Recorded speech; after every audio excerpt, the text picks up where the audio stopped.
Samarqandda urbanizatsiyaning yangi konsepsiyasi urbanizatsiya, san'at va madaniyat, muhandislik va arxitektura, ekobarqarorlik, Italiya va O'zbekiston tajribasi mavzusida xalqaro anjuman tashkil etildi. Italiyaning bir qator oliy o'quv yurtlari, xalqaro tashkilotlar, o'qituvchi va yoshlar ishtirok etgan tadbirda shaharlashtirishning yangicha yondashuvlari muhokamalar markazida bo'ldi.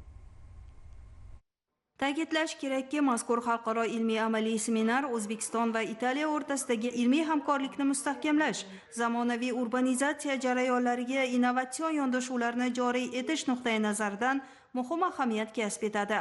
Tadbir shaharsozlik, arxitektura, muhandislik va ekologik barqarorlik sohalarida ilg'or xalqaro tajribalarni o'rganish, ularni milliy amaliyotga moslashtirish uchun samarali muloqot maydonini yaratdi.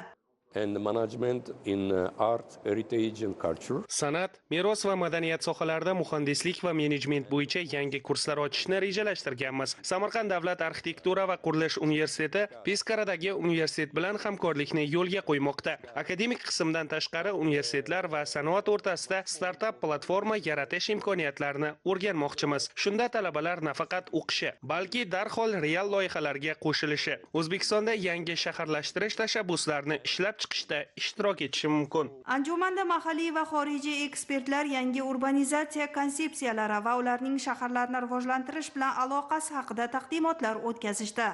Seminarda binolar seysmik xavfsizligi yo'nalishida ham muhokamalar o'tkazilib, bu borada mutaxassislarning fikr-mulohazalari, ikki mamlakat olimlarining bu boradagi tajribalari o'rganildi. Samarqand davlat arxitektura qurilish universiteti bugungi kunda 90 dan ortiq xorijiy oliy o'quv yurtlari va ilmiy tashkilotlar bilan hamkorlik qiladi.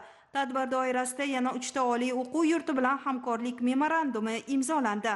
Endilikda Italiyaning Gabriele Annunzio universiteti, Janubiy Koreyadagi Hanso hamda Qoraqalpoq davlat universitetlari bilan professor o'qituvchilar va talabalar almashinuvi, dual ta'lim, qo'shma magistratura, doktorantura yo'nalishlarini hamkorlikda amalga oshirish yo'lga qo'yiladi.